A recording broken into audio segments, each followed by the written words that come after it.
എന്റെ പ്രിയമുള്ളവര്, പ്രവാചകന്റെ കൂട്ടുകാരാകാനുള്ള മൂന്നാമത്തെ വഴി എന്തെന്നറിയോ? അനസ് റളിയല്ലാഹു തആല പറയുകയാ, അനസ് റളിയല്ലാഹു തആല പറയുകയാ, സഹാബാ അനബകാ ഫിൽ യതീമി ഫീ ജന്നതി ഹകദാ. റസൂലുള്ളാഹി പറയുന്നു, സഹാബത്തേ, യതീമായ മക്കളെ സ്നേഹിക്കുന്നവരുണ്ടല്ലോ, അതാ യതീമായ കുഞ്ഞുങ്ങളെ സ്നേഹിക്കുന്നവരുണ്ടല്ലോ, അവർക്ക് ഭക്ഷണം കൊടുക്കുന്നവരുണ്ടല്ലോ, അവർക്ക് മഹത്വം നൽകുന്നവരുണ്ടല്ലോ, അവര് നാളെ സ്വർഗ്ഗത്തിൽ എന്റെ കൂടെ ഒരുമിച്ചാണെന്ന് അസ്റഫുൽ ഖൽഖ് നബി മുഹമ്മദ് മുസ്തഫ സല്ലല്ലാഹു അലൈഹി വസല്ലമ തങ്ങളെ പറഞ്ഞു തരുമ്പോൾ, പടച്ചവര്, പ്രവാചകൻ യതീമായിരുന്നു. ജനിക്കുന്നതിന് മുമ്പേ വാപ്പ മരണപ്പെട്ടു, കണ്ണു കൊതിരിയിരുന്നതിന് മുമ്പേ ഉമ്മ മരണപ്പെട്ടു. അതാ താഗമ തണലുമായി നിന്നവർ ഓരോന്നായി പടച്ചവനെ തന്റെ ജീവിതത്തിൽ നിന്ന് വിട്ടു പിരിഞ്ഞു പോയപ്പോ അതിന്റെ വേദന എന്താണെന്ന് അല്ലാഹുവിന്റെ പ്രവാചകനറിയാ, അതിന്റെ പ്രയാസം എന്താണെന്ന് പ്രവാചകനറിയാ. അതുകൊണ്ടാണ് അല്ലാഹുവിന്റെ പ്രവാചകൻ പറഞ്ഞത്, യതീമായ മക്കളെ സ്നേഹിക്കുന്നവരുണ്ടല്ലോ, യതീമായ മക്കളെ സഹായിക്കുന്നവരുണ്ടല്ലോ, യതീമായ മക്കളെ സന്തോഷിപ്പിക്കുന്നവരുണ്ടല്ലോ, അവര് നാളെ സ്വർഗ്ഗത്തിൽ എന്റെ കൂടെയാണ് സഹാബാ. പ്രവാചകൻ അവിടെന്ന് പറഞ്ഞു തരുമ്പോ, എന്റെ പ്രിയമുള്ളവരെ, നമ്മുടെ കുടുംബത്തില്, നമ്മുടെ പരിസരങ്ങളില് എത്രയോ യതീമായ മക്കളുണ്ട്, എത്രയോ യതീമീങ്ങളുണ്ട്, കഴിക്കാൻ ഭക്ഷണമില്ലാതെ പ്രയാസപ്പെടുന്നവരുണ്ട്. അല്ലാഹുവേ, തിരിഞ്ഞു നോക്കാതെ നടക്കുമ്പോ, അവരെ കാണാതെ നടക്കുമ്പോ, എന്റെ പ്രിയമുള്ളവരെ, യതീമായ മക്കളെ നിങ്ങൾ തെരഞ്ഞു നടക്കണേ.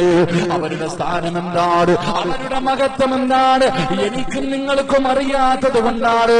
ഒരു യതീമിന്റെ മഹത്വം എന്തെന്ന് നമുക്കറിയാത്തത് കൊണ്ടാ. അല്ലാഹുവിന്റെ പ്രവാചകൻ പറയുകയാ, സഹോദരാ, ഒരു യതീമിന്റെ വില നിനക്കറിയുമായിരുന്നെങ്കിലോ, ഒരു യതീമിന്റെ മഹത്വം നിനക്കറിയുമായിരുന്നെങ്കിലോ, യതീമായ മക്കളെ തെരഞ്ഞു നീ നടക്കുമായിരുന്നു.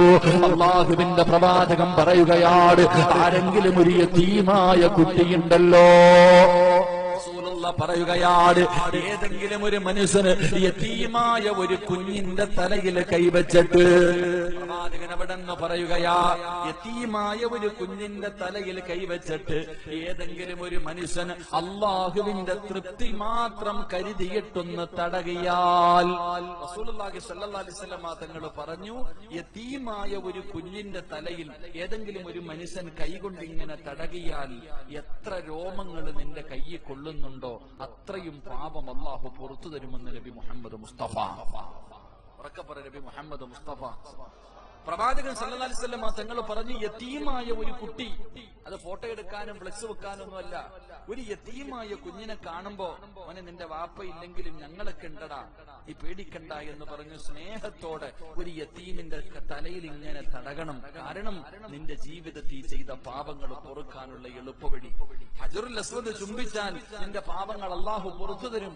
അതിന് നീ മക്കത്ത് വരെ പോകണം, പൈസ മുടക്കി അവിടെ പോയാൽ അത് പറ്റാൻ, അതിനുള്ള ഭാഗ്യം ഉണ്ടെങ്കിൽ മാത്രമേ മുത്താൻ കഴിയൂ, അതിലൊന്ന് തൊടാൻ കഴിയൂ. പക്ഷേ പ്രവാചകൻ സല്ലല്ലാഹു അലൈഹി വസല്ലം തങ്ങൾ പറഞ്ഞു, യതീമിന്റെ തലയിൽ തലോട്, അല്ലാഹു നിന്റെ പാപം പുറത്തു തരുമെന്ന് നബിയിനാ റസൂലുള്ളാഹി.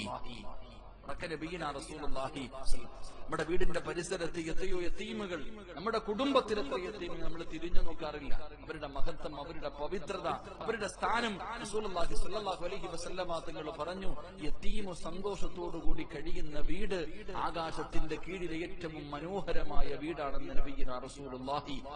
ഏറ്റവും മനോഹരമായ വീട്, അല്ലാഹുവിന് ഏറ്റവും ഇഷ്ടപ്പെട്ട വീട്, യതീമു സന്തോഷത്തോടുകൂടി കഴിയുന്ന വീട്. ഏറ്റവും വെറുത്ത വീട്, ആകാശത്തിന്റെ കീഴിലെ ഏറ്റവും നശിച്ച വീട്, യതീമിന്റെ കണ്ണുനീര് വീഴുന്ന വീടാണെന്ന് നബി മുഹമ്മദ് മുസ്തഫ സല്ലല്ലാഹു അലൈഹി വസല്ലം. അല്ലാഹു നമുക്ക് ഈമാൻ നൽകുമാറാകട്ടെ. അല്ലാഹു ഞങ്ങളെയൊക്കെ പെട്ടെന്ന് മരിപ്പിച്ച് ഞങ്ങളുടെ മക്കളെ നീ യതീമീങ്ങളാക്കല്ലേ തമ്പുരാനെ. അല്ലാഹു ഞങ്ങളെ നീ പെട്ടെന്ന് മരിപ്പിച്ച് ഞങ്ങളുടെ മക്കളെ നീ യതീമീങ്ങളാക്കല്ലേ തമ്പുരാനെ.